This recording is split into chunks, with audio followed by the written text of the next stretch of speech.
welcome back for another deep dive with us. You know, we love digging into the stuff that really makes you think, and today is no exception. We're going to be talking about something that a lot of you have been asking about. How racism shapes our world in ways we don't always see right away. Like even the paths our highways take. You know what I mean? Yeah, it's about those hidden connections, like you were saying. How events in different states, things that seem totally unconnected, could actually be linked in ways we don't expect. Right. And we've got some really interesting material to help us untangle this. Oh, yeah, we do. We've got this historical article about the Dixie Highway, you know, the one that became U.S. Route 25. And then we've also got some notes here about bigotry, racism, institutional racism, all those different terms. Right. And how all of that connects to the building of I-75. It's a pretty big story. Spans decades. Touches on history, geography, you name it. So are we ready to hit the road and get started? Let's jump right in. Our story starts in La Follette, Tennessee. Before they had I-75, their main road was the Dixie Highway. That's a really good place to start, actually, because it shows how those big roads change things for these towns. The Dixie Highway, you know, back in the early 1900s, it was all about connecting everyone, especially the North and the South. But I-75, decades later, it often did the opposite, split people apart. It's kind of wild to think about the Dixie Highway. It was the idea of this guy, Carl Fisher, an entrepreneur. He was the one behind the Lincoln Highway, too. Wow. Picture this. A road going all the way from Miami to Michigan, the whole eastern half of the country linked up. And everyone was into it. Like the Dixie Highway Association, they had a big meeting in Chattanooga to figure out the route. And get this, towns were actually fighting to be on the highway. This was a big deal. Yeah. Local governments, businesses, they all chipped in to make it happen. Yeah. Showed how much people wanted to be connected. There's this story about the final stretch opening up. Atlanta to Chattanooga in 1929. They had this huge party, a motorcade of 200 cars. Wow. The highway brought all these tourist courts, diners, those classic roadside attractions. Real Americana, you know? Totally. It was all about progress, bringing people together, you know, and that's what makes the story of I-75 so different. They both tried to link the North and South, but the impact, especially on Black communities, it was completely different. And that difference is where the whole idea of institutional racism comes in. Right. Yeah, exactly. Bigotry and racism, that's about what individuals believe and what they do. But institutional racism, that's how those prejudices get baked into the systems that run our society. Okay. It's less about someone being mean to you because of your race. It's more about, like, policies and stuff that keep inequality going, sometimes even without meaning to. Unintentionally. How does that even work? Okay, imagine you've got a city planner. They're designing a new highway. They're not, like, setting out to hurt anyone. But if they pick a route that goes right through a Black neighborhood. Why would they do that? Maybe it's cheaper. Maybe there's less pushback from richer areas. But that decision, even if they didn't mean any harm, can have a really bad impact. So even choices that seem neutral can do a lot of damage, especially if the system's already set up to not value everyone equally. And I-75 is like a textbook example of that, right? And this isn't just opinion or anything. The construction of I-75 really did hurt a lot of Black neighborhoods along the way. From Detroit all the way down to Florida. Like what happened in Detroit, I-75 cut right through Black Bottom, which was this thriving Black neighborhood. That wasn't just bad luck. Oh, no. It was because decisions were made within a system that cared more about saving money and being efficient than about people's lives. Yeah, exactly. And Detroit is just one example. It's the same story in cities like Toledo, Cincinnati, Chattanooga, even Atlanta. This is happening everywhere. It's systemic, not just a few random things. So the Dixie Highway and I-75 both meant to connect the South and North, but they ended up having really different results for different communities. It makes you wonder, could they have actually designed I-75 and all those little roads that feed into it on purpose to divide the country along racial and economic lines? Ugh.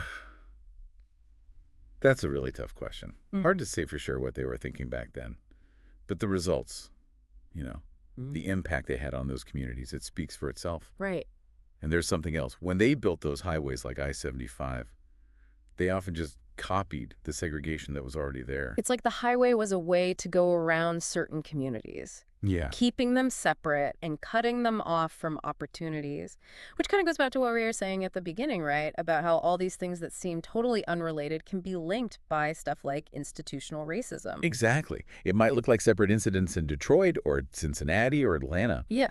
But when you think about how institutional racism works, it all starts to fit together, like pieces of a bigger puzzle. So it's not just about some people being prejudiced or even individual acts of discrimination. It's about the very way things are set up, the systems themselves. You got it. And that's where we really need to dive in, to understand not just what happened, but how it happened and what the lasting consequences have been. Yeah, because just knowing the history isn't enough. We need to understand how those effects are still playing out today and shaping our world. And that's where things get really interesting. Yeah, it really makes you think about the long term, you know? Yeah. Those choices, those decisions, they don't just disappear. The impact carries on for generations. It's like when you force a whole community to move, you're not just messing up their lives right then, you're messing up their future too. Exactly. And we can see those consequences, those long-term effects playing out today.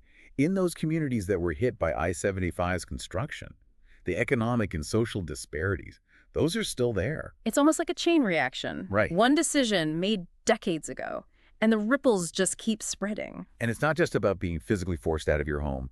It's the loss of connection, those community networks that get broken. And think about the psychological impact too, like being ripped away from a place that holds so much meaning. That's got to be tough. So where do we even begin to fix something like that? It feels so deeply ingrained, so big. It is a big issue, that's for sure. There's no easy answer. But I think the first step is just admitting that harm was done. And then we can start taking real steps to try to repair the damage. What would that even look like? Repairing the damage. Are there any places, any cities or communities that are actually doing this well? There are. There's this growing movement. It's called equitable development. Basically, it means putting the needs and the voices of those marginalized communities front and center when you're making decisions about urban planning and policy. Equitable development. I like how that sounds. But what does it actually look like in real life? Well, some cities are putting money into affordable housing and public transportation in areas that were ignored or, purposely isolated for a long time. Others are doing something called community land trusts, which helps make sure that when development happens, it actually benefits the people living there, not just the developers. So it's about shifting the power, right? Giving those who are most affected by these decisions a real voice, a place at the table. Exactly. It's recognizing that expertise and knowledge don't just live in institutions. They live in communities too. Are there any projects or initiatives that really stand out to you as good examples of this? Oh, for sure. There's this project in Atlanta called the Beltline. They're taking this old railway corridor and transforming it into parks, trails, affordable housing. It's a great example of how you can use infrastructure to bring people together instead of pushing them apart. That sounds amazing. Taking something from the city's past and using it to build a more equitable future. It's a powerful story. And it's not just happening in Atlanta. Cities all over the country are starting to do similar things. People are realizing that we need to fix the damage that was done and create cities that are truly fair and inclusive. It gives you hope, right? To know that there are people out there working to make a difference. But how does this connect back to our listeners? What can they do as individuals to be part of this movement? That's a really important question. I think one of the most powerful things you can do is learn about your own community's history. See how institutional racism might be playing out right where you live. So do your research. Understand the specific challenges and the opportunities in your own backyard. Exactly. Once you understand the situation, you can start taking action. And there's so many ways to get involved, no matter what your interests are, what skills you have. Like what? Give us some ideas. Well, you could support local organizations working to make things more just and equitable. You could go to community meetings, join the conversation about local planning decisions. You could volunteer your time or donate money to support these efforts. So that's the hands-on approach, getting right in there and working with your community. But what about people who are more comfortable working behind the scenes? There are tons of options there, too. You could write to your elected officials, tell them you want policies that support affordable housing, fair transportation, and inclusive development. You can research and share the work of amazing local organizations. You could even just start conversations with your family and friends about these issues. Raise awareness, get people thinking critically. So use whatever platform you have, big or small, to push for change. Because even those little actions can make a difference. Absolutely. Every conversation, every donation, every vote counts. And that's where understanding the difference between bigotry, racism, and institutional racism is so important. Because when you understand how these things work, you can start to spot them in your own community and do something about them. Exactly. You start to see the subtle ways institutional racism shows up in policies, practices, even just everyday interactions. It's like you're putting on a new pair of glasses, and suddenly you see the world in a totally different way, a more critical and nuanced way. That's a great way to put it. It's about developing that critical eye. So you can start asking the tough questions like, who's benefiting from this? Who's being hurt? Are there unintended consequences that are actually making inequality worse? So it's not about pointing fingers or placing blame. It's about understanding how the systems work and working to change them. You got it. And it's about recognizing that we all have a part to play in this. It's not just the job of activists or politicians or people of color. It's on all of us. This has been so eye-opening. I'm really starting to see how all of these pieces connect. The history, the impact it's having today, the need for systemic change, and the role we can all play in building a more just and equitable future. And I think it's important to acknowledge that this work isn't always easy or comfortable. It means facing our own biases, challenging the way things are, and having those tough conversations. But it's crucial if we want to create a better world. Speaking of tough conversations, something I've been thinking about a lot is the role of social media in all of this. It seems like such a powerful tool for raising awareness and getting people involved. But it can also be a breeding ground for misinformation, hate speech, and division. You've hit on a really important point. Social media is a double-edged sword. It can amplify voices and perspectives that have been silenced for too long, but it can also create echo chambers where people only hear what they already believe, and those beliefs can become more and more extreme. So how do we navigate this? How do we use social media for good without making the bad stuff worse? Well, I think we need to start by being more careful about what we consume and share online. Be critical of what you see, question the sources, try to spot biases, and watch out for those clickbait headlines and emotional posts that are designed to make you angry rather than to help you understand. So we need to become more media literate, basically. Learn how to separate fact from fiction and have respectful conversations, even when we disagree. Exactly. And be aware of your own biases, too. Think about how they might be influencing your online interactions. Are you engaging with different viewpoints? Are you truly listening? Or are you just waiting for your turn to talk? Are you contributing to a culture of empathy and respect? Or are you feeding the hate and division? Wow, those are some powerful questions to ask ourselves. And it's not just about individual responsibility, right? Social media platforms have a role to play too in stopping the spread of lies and hate speech. Absolutely. We need to hold those platforms accountable for the content they allow and the algorithms they use to push it out to people. We need to advocate for policies that prioritize truth, accuracy, and civil discourse online. It's like we need a whole new set of ethical guidelines for the digital age. I like that. We need to be talking about how to create a more just and equitable online world, just like we're talking about how to do the same thing in the offline world. And it's important to remember that those two worlds are becoming more and more connected every day. What happens online spills over into our real lives, and vice versa. Exactly. It's all connected. Which brings us back to why it's so important to understand institutional racism and how it works on so many levels, both online and offline. Because once you see it, you can't unsee it. It becomes impossible to ignore the ways in which these systems are affecting our lives and our communities. And hopefully that awareness leads to action.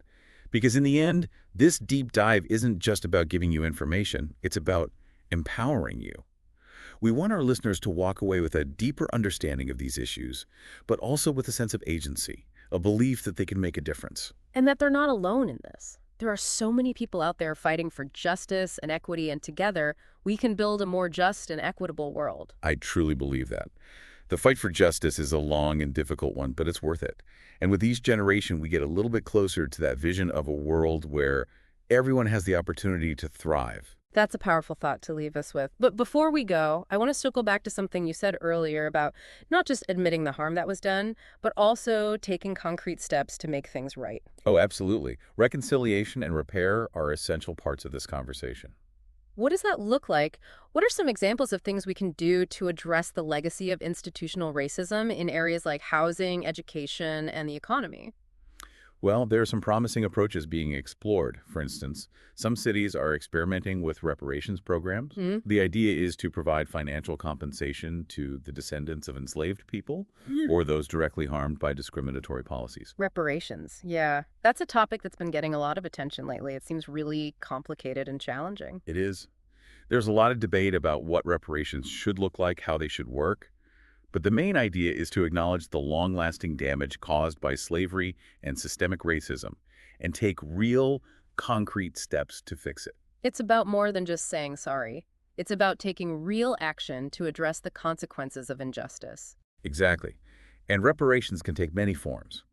Direct payments, investments in education and healthcare, economic development in communities that have been historically disadvantaged. So it's about leveling the playing field, making sure everyone has a real chance to succeed. A big part of it, yeah.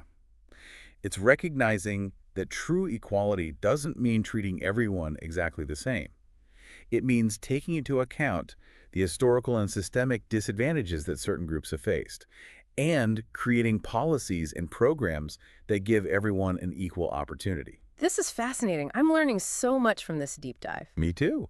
It reminds me that this conversation never really ends. It's a constant process of learning and unlearning. And it's not just about learning the facts, it's about connecting with these issues on an emotional level, facing our own biases, and being willing to have those uncomfortable conversations. I agree. It's about recognizing how complex these issues are and being open to different perspectives and solutions. Okay, I'm ready for the final stretch of this deep dive. What else do we need to cover? You know, there's one more piece of this puzzle we haven't really talked about yet. It's the role of the built environment, like how our cities and towns are designed, and how that can actually help to keep these systems of inequality going, or it can help to dismantle them. That's interesting. I guess I never really thought about it that way. But I can see what you mean. We're talking about things like urban planning, right? And housing policies, Yeah. infrastructure projects. Exactly. We tend to think about those things as just being practical, like they're just there to serve a purpose. Hmm. But they can actually be really powerful tools, either for reinforcing the inequalities that already exist or for creating communities that are more fair and just. Okay, I'm following you. But can you give me like a concrete example so I can really picture what you're talking about? Sure, think about redlining. That was a huge problem in the U.S. for a big chunk of the 20th century. Redlining, yeah. I've heard that term before, but I'm a little fuzzy on the details. It was about denying loans and stuff to people in certain neighborhoods, right? Based on their race or ethnicity. You got it. And it was often done in a really obvious and systematic way. Yeah. They literally had maps with areas outlined in red, places they considered too risky to invest in. And guess what? Those areas were almost always neighborhoods where mostly black people or other minorities lived. So even though redlining isn't legal anymore, it's like the damage is already done. Those effects are still being felt today, right? Oh, absolutely. Redlining created this legacy of disinvestment and segregation that we're still dealing with in a lot of our cities. It contributed to concentrated poverty, the lack of access to resources and opportunities, all these problems that many black and minority communities are still struggling with today. So how do we even start to fix something like that? How do we create a built environment that's actually fair and just? It's a tough question, for sure. Hmm. It's a complicated problem. But there are a lot of people out there coming up with creative solutions and new approaches. One of the key things is inclusive zoning and land use policies. Those can help to encourage mixed-income housing and prevent the displacement of people who've been living in a neighborhood for a long time. So instead of having all the poverty concentrated in just a few areas, the goal is to create more diverse and integrated communities. Exactly. And more people are starting to realize that we need to move away from this idea that cities should be designed primarily for cars. We need to invest in transportation options that are more sustainable and equitable, like public transit, bike lanes, and pedestrian-friendly streets. Which brings us right back to our conversation about highways. I'm starting to see how all of these pieces fit together. The choices we make about how we design and build our cities can have a huge impact on people's lives, especially for people who have been marginalized and disadvantaged throughout history. That's such a great point. The built environment isn't just about physical structures. It's about creating spaces that are welcoming and accessible to everyone, spaces where everyone has the opportunity to thrive. It's about designing for people, not just for cars or for profits. Exactly. And it's also about remembering that the past isn't really over. The effects of racism and discrimination are still very real in our cities and towns, and those effects continue to shape people's lives in very tangible ways. So as we think about moving forward, it's not just about tearing down those systems of oppression. It's about building something new and better in their place, something that's truly just and equitable. And it's about recognizing that this is a job for all of us. It's not just up to planners and policymakers. It requires the energy and the commitment of everyone who wants to see a better future. It's about becoming more aware of what's around us, asking the tough questions, and using our voices and our actions to push for change. That's what it's all about. The power to shape our communities is in our hands. This has been such a thought-provoking deep dive. We've covered some really heavy and complex issues, but I feel like I gained a much deeper understanding of how racism works, not just in those individual acts of prejudice, but also in those larger systems that are woven into the very fabric of our cities and towns. And I hope you're leaving with a sense of hope and a feeling that you can make a difference. We've also talked about some of the incredible work that people are doing to challenge those systems and build a world that's more just and fair for everyone.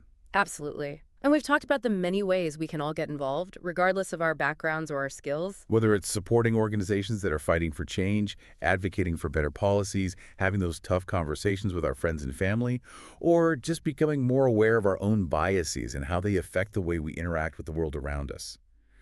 There are so many ways to contribute to this movement. There's a place for everyone. This deep dive has really helped me to see those connections between things that seem totally separate at first glance, how they're all part of this bigger pattern of systemic racism.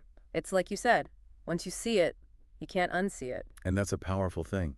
Awareness is the first step toward creating real change. So as we wrap up, I want to thank you so much for being here with us on this journey. And to our listeners, we want to leave you with this thought. The fight for racial justice is a marathon, not a sprint. There will be times when it feels hard, when you want to give up. But we can't let ourselves get discouraged. We have to keep pushing, keep learning, keep growing, and keep believing that a better future is possible. A future where highways connect us instead of dividing us. A future where our communities are built on a foundation of justice and equity. That's the future we can create together. That's a future worth fighting for. Thanks for listening, everyone.